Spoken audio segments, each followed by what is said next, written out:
নমস্কাৰ ৰাজ্যত পুনৰ ধৰ্মান্তৰিত ঘটনা আৰু এইবাৰ এটা মুছলমান পৰিয়ালে ইছলাম ধৰ্ম ত্যাগ কৰি গ্ৰহণ কৰিব হিন্দু ধৰ্ম মজিবুৰ ৰহমানৰ পৰিয়ালে লৈছে এই সিদ্ধান্ত যে প্ৰত্যেক সম্পত্তিৰ বাবে এতিয়া ইছলাম ধৰ্ম ত্যাগ কৰি হিন্দু ধৰ্ম গ্ৰহণ কৰিবলৈ ওলাইছে নগাঁৱৰ মজিবুৰ ৰহমানৰ পৰিয়ালে আমি সবিস্তাৰে খবৰটো লৈ অহাৰ চেষ্টা কৰিম ইছলাম ত্যাগ কৰি হিন্দু ধৰ্ম গ্ৰহণৰ সিদ্ধান্ত লৈছে মুছলমান পৰিয়ালে এটা মুছলমান পৰিয়ালে লৈছে হিন্দু ধৰ্ম গ্ৰহণ কৰাৰ সিদ্ধান্ত ইছলাম ধৰ্ম ত্যাগ কৰিব নগাঁৱৰ মজিবুৰ ৰহমানৰ পৰিয়ালে আৰু সম্পত্তিৰ বাবে হিন্দু ধৰ্ম গ্ৰহণৰ সিদ্ধান্ত লৈছে এতিয়া মজিবুৰ ৰহমানে সম্পত্তিৰ বাবে প্ৰত্যেক সম্পত্তিৰ বাবে এই সিদ্ধান্ত আৰু প্ৰত্যেক সম্পত্তিৰ পৰা বঞ্চিত হৈ হিন্দু ধৰ্ম গ্ৰহণ কৰিব মজিবুৰ পৰিয়ালে আৰু জুৰিয়া আলি টেঙনিৰ হিমলুতলত ঘৰ মজিবুৰ ৰহমানৰ আৰু সম্পত্তিৰ পৰা বঞ্চিত কৰা পিতৃৰ প্ৰতি ক্ষোভ মজিবুৰ ৰহমানৰ পিতৃৰ প্ৰতি ক্ষোভ উজাৰিছে মজিবুৰ ৰহমানে পিতৃৰ সম্পত্তিৰ ভাগ কেৱল ভাতৃক দিয়াৰ অভিযোগ মজিবুৰ ৰহমানৰ আৰু সম্পত্তিৰ পৰা বঞ্চিত হৈ পিতৃ মাতৃৰ সৈতে সম্পৰ্ক ছেদ কৰিলে মজিবুৰ ৰহমানে নিজ পিতৃ মাতৃৰ সৈতে সম্পৰ্ক ছেদ কৰিছে ইছলাম ত্যাগ কৰি এতিয়া হিন্দু ধৰ্ম গ্ৰহণৰ সিদ্ধান্ত লৈছে এতিয়া এটা পৰিয়ালে আৰু ইছলাম ত্যাগ কৰি হিন্দু ধৰ্ম গ্ৰহণৰ সিদ্ধান্ত লৈছে মুছলমান পৰিয়ালে নগাঁৱত এই ঘটনা ৰাজ্যত পুনৰ ধৰ্মান্তৰিত ঘটনা ইছলাম ধৰ্ম ত্যাগ কৰিব নগাঁৱৰ মজিবুৰ ৰহমানৰ পৰিয়ালে আৰু সম্পত্তিৰ বাবে হিন্দু ধৰ্ম গ্ৰহণৰ সিদ্ধান্ত লৈছে মজিবুৰ ৰহমানে পুনৰবালৈ কৰিছো এটা অতিকে গুৰুত্বপূৰ্ণ খবৰ ৰাজ্যত পুনৰ ধৰ্মান্তৰিত খবৰ প্ৰত্যেক সম্পত্তিৰ পৰা বঞ্চিত হৈ হিন্দু ধৰ্ম গ্ৰহণ কৰিবলৈ ওলাইছে এতিয়া মজিবুৰ ৰহমানৰ পৰিয়ালে জুৰিয়া আলি টেঙনিৰ হিমলুতলত ঘৰ মজিবুৰ ৰহমানৰ আৰু এইগৰাকী মজিবুৰ ৰহমানৰ পৰিয়ালে এতিয়া সিদ্ধান্ত গ্ৰহণ কৰিছে যে ইছলাম ত্যাগ কৰিব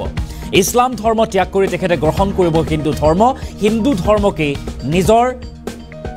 ধৰ্ম হিচাপে আঁকোৱালি ল'বলৈ ওলাইছে বা উদ্যত হৈছে এইগৰাকী মজিবুৰ ৰহমান আৰু সম্পত্তিৰ পৰা বঞ্চিত হৈ পিতৃ মাতৃৰ সৈতে সম্পৰ্ক ছেদ কৰিছে মজিবুৰ ৰহমানে আৰু তাৰ পাছতে এতিয়া ইছলাম ধৰ্ম ত্যাগ কৰিবলৈ উদ্যত হৈছে আৰু তাৰ পাছতে গ্ৰহণ কৰিব হিন্দু ধৰ্ম ইছলাম ত্যাগ কৰি হিন্দু ধৰ্ম গ্ৰহণৰ সিদ্ধান্ত লৈছে মজিবুৰৰ পৰিয়ালে পুনৰবালৈ কৰিছো এটা ডাঙৰ খবৰ এই মুহূৰ্তত ইছলাম ধৰ্ম ত্যাগ কৰিব নগাঁৱৰ মজিবুৰ ৰহমানৰ পৰিয়ালে সম্পত্তিৰ বাবে হিন্দু ধৰ্ম গ্ৰহণৰ সিদ্ধান্ত লৈছে মজিবুৰ ৰহমানৰ পৰিয়ালে আৰু প্ৰত্যেক সম্পত্তিৰ পৰা বঞ্চিত হৈ হিন্দু ধৰ্ম গ্ৰহণ কৰিব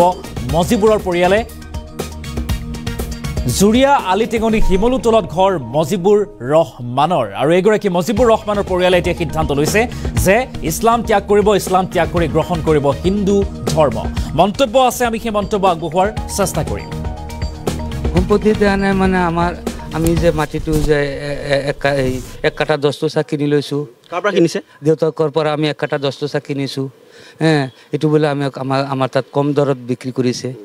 কম দৰত বিক্ৰী কৰিছে সেইকাৰণে আমাক সম্পত্তি দিয়া নাই আগতো দামটো কম আছিল এতিয়া বোলে আমাক মাটি নিদিয়ে আমাক যদি মাটি নিদিয়ে আমাৰ আগফালৰ মাটি আমি যিখিনি মাটিত পাৰা দিম সেইটো মাটি আমাৰ ৰাস্তাত ওলাম যেটো মাটি 15 মাটি সেইটো মাটি বিক্ৰী কৰি দিয়া সেইটো কাক দিবলৈ ওলাইছে ইকৰামুলক দিবাৰে বিচাৰিছে আপোনাৰ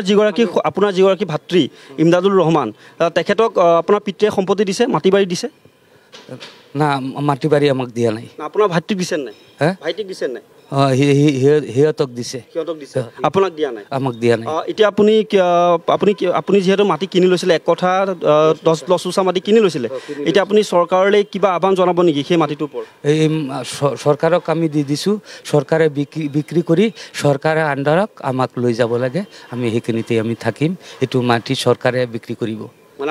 আপুনি পিতৃৰ পৰা যি 1 কথা 10 লচুচা মাটি ক্ৰয় কৰিছিলে সেই মাটিটো চৰকাৰক দি দিব আৰু চৰকাৰে আপোনাৰ কাৰণে এটা বেলেগ এটা মাটি আপোনাক চাই দিব লাগে আপুনি তেওঁলোকৰ আপুনি পিতৃ মাতৃৰ লগত নাথাকে আৰু না আমি নাথাকোঁ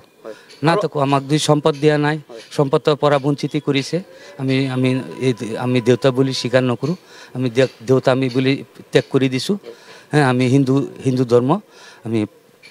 কৰিম আপোনাক সম্পত্তি দিয়াৰ কাৰণে আপুনি এবাৰ হিন্দু ধৰ্মলৈ হিন্দু ধৰ্মত আহি যাম এইটো উপযুক্ত শাস্তি আমাক যে জন্ম দি পেলাই সম্পদ দিয়া নাই এইটো চৰকাৰে এইটো উপযুক্ত বিচাৰটো দেউতাক কৰিব লাগে আপুনি অকলে আহিব নে আপোনাৰ যি সংসাৰ আছে আপোনাৰ পত্নী পুত্ৰ সকলো আহিব হিন্দু ধৰ্মলৈ এইটো আমাৰ যে কেইটা পৰিয়াল আছে পৰিয়াল আছে ল'ৰা ছোৱালী আছে সেইটোহে আহিব আমিতো এই মাইকীৰ কথাটো আমি ক'ব নোৱাৰিম সেইটো আপোনাৰ লগত আপোনাৰ সন্তান গুচি আহিব হিন্দু ধৰ্মৰ আমি নিজে লৈ আহিম আমি হিন্দু ধৰ্মত আহিলে হিন্দু ধৰ্মত আমি আহি গ'লে সেইটো সিহঁতৰ প্ৰমাণ নাথাকিব নহয় প্ৰমাণ নাথাকিব আৰু হিন্দু ধৰ্মত যদি সিহঁতে আমাৰ লগত গুচি আহে সিহঁতৰ প্ৰমাণটো ঠিক থাকিব সম্পত্তি দিয়া নাই মানে আমি যে মাটিটো যে এক কাঠা 10 টকা কিনি লৈছোঁ কাৰ পৰা কিনিছে দেউতাকৰ পৰা আমি 1 কাঠা 10 টকা কিনিছোঁ এইটো বোলে আমাৰ তাত কম দৰত বিক্ৰী কৰিছে সেইকাৰণে আমাক সম্পত্তি দিয়া নাই আগতো দামটো কম আছিল এতিয়া বোলে আমাক মাটি নিদিয়ে আমাক যদি মাটি নিদিয়ে আমাৰ আগফালৰ মাটি আমি যিখিনি মাটিত পাৰা দিম সেইটো মাটি আমাৰ ৰাস্তাত ওলাম যিটো মাটি 15 মাটি সেইটো মাটি বিক্ৰী কৰি দিয়ে কাক দিবলৈ ওলাইছে ইকৰামুলক দিবলৈ বিচাৰিছে আপোনাৰ যিগৰাকী ভাতৃ ইমদাদুল ৰহমান তেখেতক আপোনাৰ পিতৃয়ে সম্পত্তি দিছে মাটি বাৰী দিছে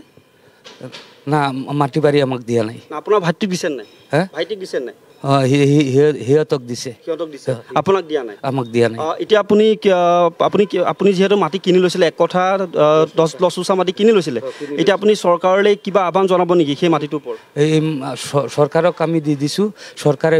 বিক্ৰী কৰি চৰকাৰে আণ্ডাৰক আমাক লৈ যাব লাগে আমি সেইখিনিতে আমি থাকিম এইটো মাটি চৰকাৰে বিক্ৰী কৰিব মানে আপুনি পিতৃৰ পৰা যি 1 কঠা 10 টকা মাটি ক্ৰয় কৰিছিলে সেই মাটিটো চৰকাৰক দি দিব আৰু চৰকাৰে আপোনাৰ কাৰণে এটা বেলেগ এটা মাটি আপোনাক চাই দিব লাগে আপুনি পিতৃ মাতৃৰ লগত নাথাকে আৰু না আমি নাথাকোঁ আমাক দুই সম্পদ দিয়া নাই সম্পদৰ পৰা বঞ্চিত কৰিছে